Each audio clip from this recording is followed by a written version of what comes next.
اللہ رب العزت نے فرمایا کہ یا ایھا الذین آمنوا کہ اے لوگو ایمان والے استعینوا بالصبر مدد پکڑو ساتھ صبر سے۔ جب تمہارے اوپر کوئی مصیبت آ جائے، کوئی تکلیف آ جائے تو صبر کرو۔ صبر کرنے کے بعد اس مصیبت کی دعا اللہ رب العزت سے مانگو، مولا جو مصیبت ہمارے اوپر تم نے بھیجی ہے ہمیں اس سے نجات عطا کرو۔ یہ صبر کا مہینہ ہے، اس کے اندر بہت زیادہ مصیبتیں اور تکلیفیں نازل ہوتی ہیں۔ یہ سفر جو ہے سفر بنا ہے سفرات سے۔ سفرات کا معنی ہوتا ہے کہ جس طرح انسان کا رنگ پیلا ہو جاتا ہے، خون اس کا ختم ہو جاتا ہے، آنکھیں اس کی پیلی ہو جاتی ہیں، لوگ کہتے ہیں اس کو سفرات کی بیماری ہو گئی، یعنی خون ختم ہو گیا اور سفرات کی بیماری آ گئی۔ تو اس لیے فرمایا یہ سفر کا مہینہ وہی مہینہ ہے جس کے اندر اللہ رب العزت کی مصیبتیں لاکھوں کے حساب سے دنیا میں نازل ہوتی ہیں۔ تو فرمایا یہ سفر والا مہینہ مصیبتوں اور تکلیفوں کا ہے۔ جب یہ مصیبتیں اور تکلیفیں آ جائے تو کیا کرنا ہے؟ استعینوا بالصبر والصلاۃ۔ فرمایا کہ نماز کے ساتھ تم مدد پکڑو اور مصیبت میں تکلیف میں مصیبت میں اللہ رب العزت سے نجات حاصل کرو۔ اس مالک سے دعا مانگو، مولا اس مصیبت سے ہمیں نجات عطا فرما۔ فرمایا کہ مصیبت کا والا مہینہ اللہ کی رحمت والا مہینہ اور اللہ کی برکت والا مہینہ جو ہے وہ ربیع الاول شریف کا ہے۔ یہ مصیبتیں اور تکلیف والے مہینہ جو ہے یہ سفر کا ہے۔ میرے آقا نے فرمایا کہ سفر کے اندر یعنی 1,30,000 مصیبتیں دنیا میں نازل ہوتی ہیں۔ ان مصیبتوں کی جب آتی ہے تو اللہ رب العزت کا عذاب آتا ہے۔ اس سے نجات حاصل کرنے کا طریقہ کیا ہے؟ میرے آقا نے فرمایا اللہ کی عبادت زیادہ کرو، یعنی نماز کے ساتھ محبت رکھو، نماز زیادہ پڑھو، مصیبتیں تمہارے اوپر جو آئی ہیں وہ ختم ہو جائیں گی۔ جو تکلیفیں دنیا کے اندر آئیں گی اللہ رب العزت کی طرف سے فرمایا کہ اللہ کی مدد جب تم پکڑو گے یہ ساری مصیبتیں ختم ہو جائیں گی، یہ تکلیفیں ساری ختم ہو جائیں گی۔ میرے آقا پیارے محبوب صلی اللہ علیہ وسلم آپ سفر کے مہینے میں بیمار ہوئے اور بیماری میں مبتلا رہے۔ جب ربیع الاول شریف کا مہینہ آیا تو آپ اس بیماری میں مبتلا تھے، تو آپ فرماتے ہیں کہ میں نے اللہ سے دعا مانگی، اللہ رب العزت نے ایک مرتبہ اس سفر کے مہینے کے اندر ہمیں نجات عطا فرمائی، اور اللہ رب العزت نے حضرت آدم علیہ السلام کو سفر کے مہینے میں جنت میں سے نکالا، اور حضرت ایوب علیہ السلام کے اوپر مصیبتیں آئی تو وہ سفر کا مہینہ تھا۔ جب آدم علیہ السلام یعنی مصیبتیں میں آئے اللہ رب العزت کے دربار میں روتے رہے، 350 سال گزر گئے، اللہ کے دربار میں روتے رہے کہ رب کائنات جو ہمارے اوپر مصیبت بھیجی ہے، جس کی وجہ سے ہم جنت میں نکلے ہیں، جنت سے نکالے گئے، اور فرمایا کہ میدان عرفات کے اندر جبل رحمت میں آئے، تو اللہ رب العزت سے دعا مانگی کہ مولا کہ جس وجہ سے ہمیں مصیبت آئی ہے اس سے ہمیں نجات عطا فرما۔ اس وقت اما حوا حضرت آدم علیہ السلام کو ملے اور دونوں کو دونوں جبل رحمت پہ چڑھ کے بیٹھ گئے، کہنے لگے کہ رب کائنات ہمیں دنیا کے اندر اور کوئی نہیں بتلانے والا، جو مصیبت تکلیف آئی ہے اس سے ہمیں نجات مل دے، جہان کے اندر اور کوئی انسان نہیں ہے جو ہمیں یہ بتلائے یہ کام کرو، تمہارے اوپر جو مصیبت ہے یہ تمہاری ختم ہو جائے گی۔ اللہ تبارک و تعالی ہمیں کو طریقہ بتلا، ہمیں کوئی ایسی چیز بتلا جس کو ہم اپنائیں تو یہ اوپر جو آئی ہے وہ تکلیفیں ختم ہو جائے گا۔ اللہ رب العزت نے فرمایا فَتَلَقَّىٰ آدَمُ مِن رَّبِّهِ کَلِمَاتٍ فَتَابَ عَلَيْهِ کہ اے آدم علیہ السلام کہ فَتَلَقَّىٰ آدَمُ مِن رَّبِّهِ لَقَّا جو لَقَّا آتا ہے یہ تلقین کے لیے آتا ہے، یعنی نصیحت کے لیے آتا ہے۔ کسی آدمی کو کوئی تکلیف ہو، کوئی مصیبت ہو، نصیحت کرنی ہو، اس کو واعظ کرنا ہو، تبلیغ کرنی ہو، برے کام سے ختم کرنا ہو، نصیحت کر کے اچھائی کی طرف لے آئے تو فرمایا لکا یلقی یہ نصیحت کے لیے ہے۔ تو اللہ رب العزت نے فرمایا فَتَلَقَّىٰ آدَمُ کہ اے آدم کہ میں اللہ رب العزت تمہیں تلقین کرتا ہوں کس چیز کی؟ آدم من ربہ کلمات کہ وہ کلمے یاد کر، تمہیں کوئی بتلانے والا نہیں ہے، کوئی انسانیت اور ہے نہیں ہے جو تمہیں کوئی بتلائے، میں رب کے نام تمہیں بتلا رہا ہوں کلمات فتاب علیہ وہ کلمے یاد کر تیری توبہ قبول ہو جائے گی۔ میدان عرفات کے اندر جبل رحمت پر دونوں بیٹھ کر اللہ کی دربار میں دعا کی کہ اللہ رب العزت آپ کی رحمت سے ہمیں معاف فرما دے، اور جو تمہیں تیری دربار میں نام پیش کر رہے ہیں جس کا وسیلہ اس کی وجہ سے ہمیں معاف فرما دے۔ رب کائنات نے فرمایا تمہاری توبہ تو قبول ہو گئی، وہ کلمے میں اللہ کی دربار میں پیش کیے، میں رب کائنات نے تمہاری توبہ تو قبول کر لی۔ یہ بدلا کہ آدم کی یہ نام تمہیں بتلایا کس نے؟ یہ نام کا تمہیں پتہ کیسے چلا؟ میں نے تو صرف یہ کہا کہ وہ کلمے یاد کر۔ کون سے کلمے؟ فرمایا رب کائنات کے جب تم نے مجھے پیدا کیا تھا وَنَفَخْتُ فِيهِ مِن رُّوحِي فَقَعُوا لَهُ سَاجِدِينَ سجدہ کرنے کا حکم دیا میرے اندر جب تم نے روح پھونکا اِلَّا اللَّهُ محمد رسول اللہ۔ فرمایا کہ رب کائنات کہ وہ کلمے میں نے تیری دربار میں پیش کیے جو عرش معلیٰ پہ لکھے ہوئے تھے۔ اللہ رب العزت جنت کے ہر داخل ہر پتے پہ لکھا ہوا تھا، اور جنت کے دروازے پر بھی یہ کلمے لکھے ہوئے ہیں۔ فرمایا جس کے آدم علیہ السلام نے اللہ کے دربار میں پیش کیا، اللہ رب العزت نے فتاب علیہ آدم علیہ السلام اما حوا کی توبہ قبول کی۔ قبول کرنے کے بعد فرمایا اللہ رب العزت نے کہ ہم نے تیری توبہ قبول کر لی ہے۔ کرنے کے بعد فرمایا کہ رب کہنا یہ کلمے یا طریقہ میرے لیے ہے، یہ میری امت میری اولاد کے لیے بھی ہے۔ اللہ رب العزت نے فرمایا فَتَلَقَّىٰ آدَمُ مِن رَّبِّهِ کَلِمَاتٍ فَتَابَ عَلَيْهِ کہ اے آدم علیہ السلام کے وہ کلمے جو تم نے اللہ کی دربار میں پیش کیے، رب کائنات نے تیری توبہ قبول کر لینے کے بعد جو وسیلہ تمہیں اللہ رب العزت کے دربار میں پیش کیا، تو اللہ تبارک و تعالی نے فرمایا یا ایھا الذین آمنوا اتقوا اللہ وابتغوا الیہ الوسیلہ کہ اگر تم سے کچھ ہو جائے تو کیا کرنا ہے کہ جس طرح تمہارے باپ آدم علیہ السلام نے کیا تم نے بھی اسی طرح کرنا ہے، تو میں اللہ رب العزت تمہاری تفسیر کر دوں گا، تمہاری مغفرت کر دوں گا۔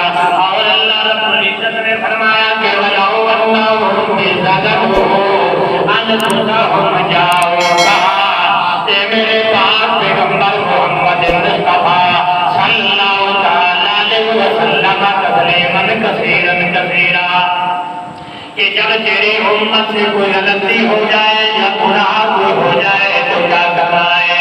فرمایا کہ وہ کلمے یاد کرو جو آدم علیہ السلام نے سکھائے، اور اللہ رب العزت نے تمہارے لیے وسیلہ بنا دیا۔ اور رب کائنات نے فرمایا کہ وسیلہ میں اللہ کی دربار میں پیش کرو، تمہاری بخشش ہو جائے گی۔ اور فرمایا کہ وَلَوْ أَنَّهُمْ إِذْ ظَلَمُوا أَنفُسَهُمْ جَاءُوكَ کہ جب تم اپنے جانوں پر ظلم کر بیٹھو، نفس پر ظلم کر بیٹھو، پھر کیا کرنا ہے؟ رب محمد کو تلقین کر دے، تیرے دربار میں آئے، جب آ کر میرے دربار میں عرض کریں کہ یا رسول اللہ کہ ہم سے یہ گناہ ہو گیا، غلطی ہو گئی، اللہ کے دربار میں ہاتھ اٹھاؤ تمہاری بخشش ہو جائے گی۔ تو رب کائنات نے فرما دیا، میرے آقا نے اعلان کر دیا وَلَوْ أَنَّهُمْ ظَلَمُوا أَنفُسَهُمْ جَاءُوكَ کہ جب تیری دربار میں آئے میں اللہ تبارک و تعالیٰ ان کی بخشش فرما دوں گا۔ فرمایا کہ کتنی لوکرن خطیئت ابن آدم تملأ الارض كلها کہ اگر تیرے جسم کے اوپر اتنے گناہ ہو گئے کہ تیرے وجود میں بال اتنے زیادہ ہے کہ فرمایا اس بالوں سے بھی زیادہ گناہ ہو گئے، لوکرن خطیئت ابن آدم میں اللہ تبارک و تعالیٰ اس کام کے صدقے سے میں تیری بخشش کر دوں گا، تیری بخشش ہو جائے گی۔ جس طرح تیرے باپ نے دعا مانگی ہے اس طرح تو نے مانگی نہیں ہے۔ اگر تو یہ نہیں کر سکتا تو میرے آقا کی دربار میں جا، میرے آقا تیرے لیے ہاتھ اٹھائیں گے، تیری بخشش ہو جائے گی۔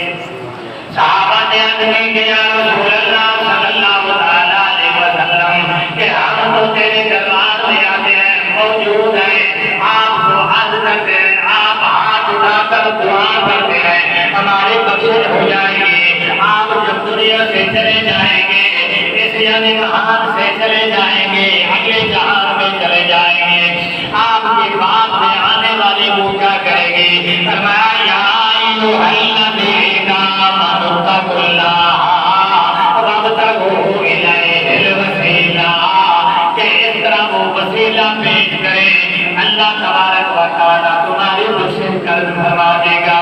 اس لیے کہ میری دربار میں آئے ہو میں اللہ تبارک و تعالیٰ تمہاری بخشش فرما دوں گا۔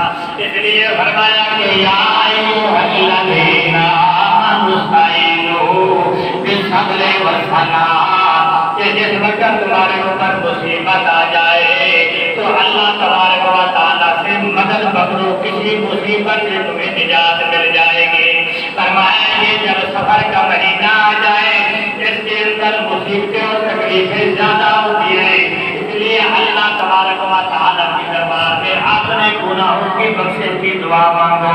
میرے آقا نے فرمایا کہ اگر تمہاری زندگی میں بھی یہ مہینہ آ جائے تو کیا کرنا ہے؟ آپ نے گناہوں کی معافی مانگنی ہے، اللہ تبارک و تعالیٰ سے کہ رب کہنا جو سفر کے مہینے کے اندر تو مصیبتیں نازل کرے گا ہمیں اسے نجات عطا فرما۔ 1,30,000 مصیبتیں سفر کے مہینے کے اندر جو نازل کرے گا رب کہنا ہمیں اسے نجات عطا فرما۔ فرمایا کہ ایک آپ نے گناہوں کی معافی مانگو اللہ تبارک و تعالیٰ سے، اور اس مہینے کے اندر صدقہ اور خیرات زیادہ کرو تاکہ تمہاری بخشش ہو جائے۔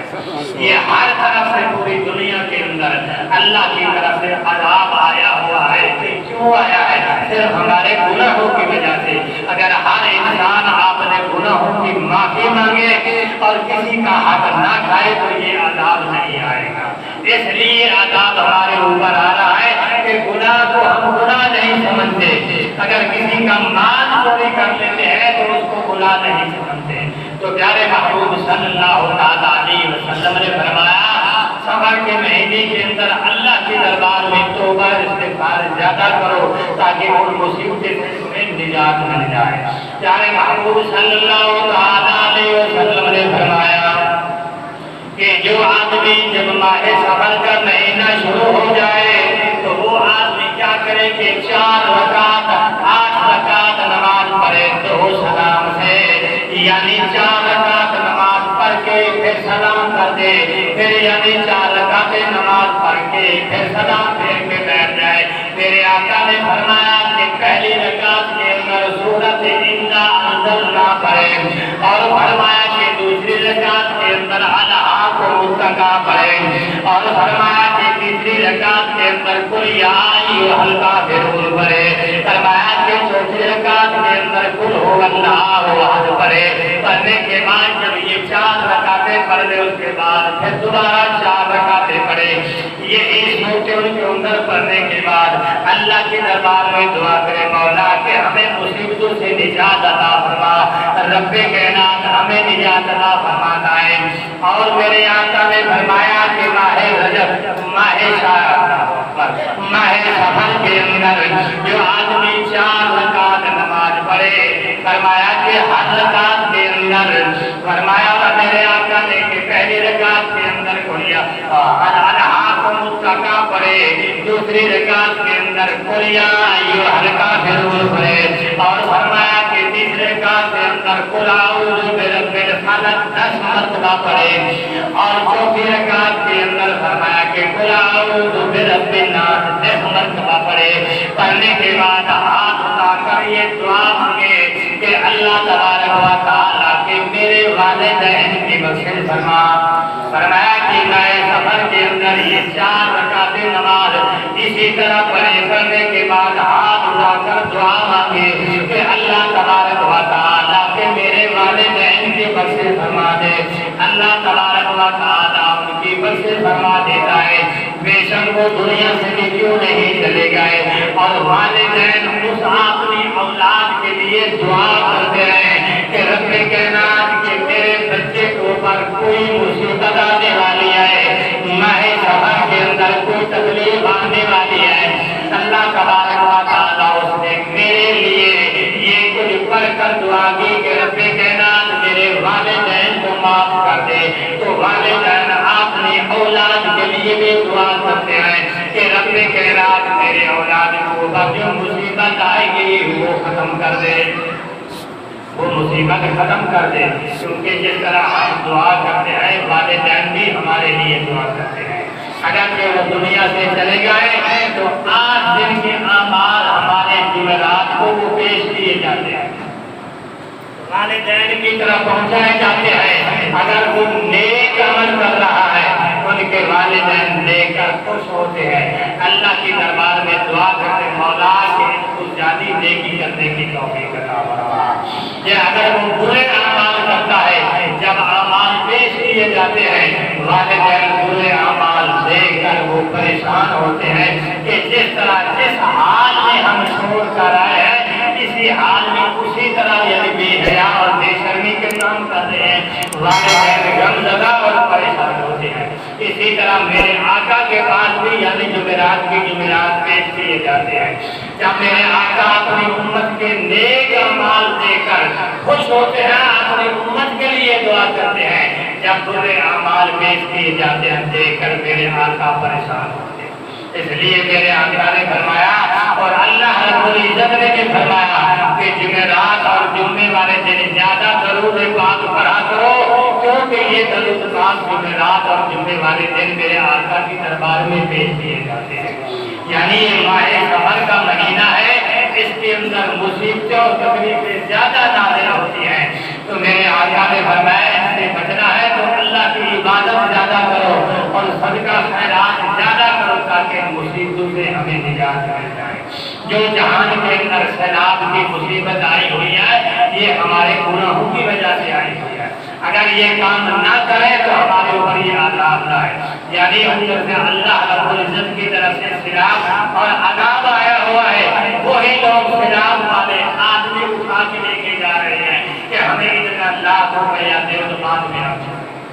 وہاں جو لوگ رہتے ہیں وہ ساری رات یعنی دریا کے کنارے پہ جاگ رہے ہیں، ایک دوسرے کو آوازیں دے رہے ہیں، رات کو آتے ہیں بندے اٹھا کے لے جاتے ہیں۔ یہ اللہ کا عذاب آئے یا نہ آئے، اسی طرح اللہ کا عذاب زیادہ کیوں آ رہا ہے؟ اس وجہ سے کہ وہ لوگ ظلم کر رہے ہیں، ان کو اس وجہ سے مصیبت ہے۔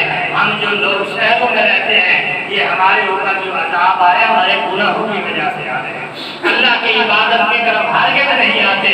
کتنی باتیں ہوئی، کتنی تکلیفیں ہوئی، دعائیں تو کر رہے مولا کہ ہمیں نجات عطا فرما، کبھی ہم نے یہ نہیں سوچا کہ اللہ کے دربار میں جا کر اپنے گناہوں کی معافی مانگے، مولا جو ہمارے اوپر جو عذاب بھیج رہا ہے ہمیں اس سے نجات عطا فرما۔ کسی کو کوئی پرواہ نہیں، اسی طرح جس طرح چل رہے ہیں، پھر رہے ہیں، گھوم رہے ہیں، مطلب کھا پی رہے ہیں، فراڈ اور جھوٹ بول ہے کوئی پرواہ نہیں، عذاب نہیں آئے گا تو اور کیا آئے گا۔ ہم اللہ سے دعا مانگتے ہیں رب کائنات ہمیں اپنے عذاب سے، ہمیں اپنے تکلیف سے نجات عطا فرما۔ رب کائنات ہمارے اندر اتنی سخت اور طاقت نہیں ہے کہ ہم تیرے عذاب کو برداشت کریں، اپنی رحمت سے ہمیں معاف کر دے۔ رب کائنات ہمیں اپنی رحمت سے معاف کر دے اور رب کائنات ہمارے اوپر ہر وقت رحمت برسا، عذاب سے نجات عطا فرما۔ وآخر دعوانا الحمدللہ رب العالمین۔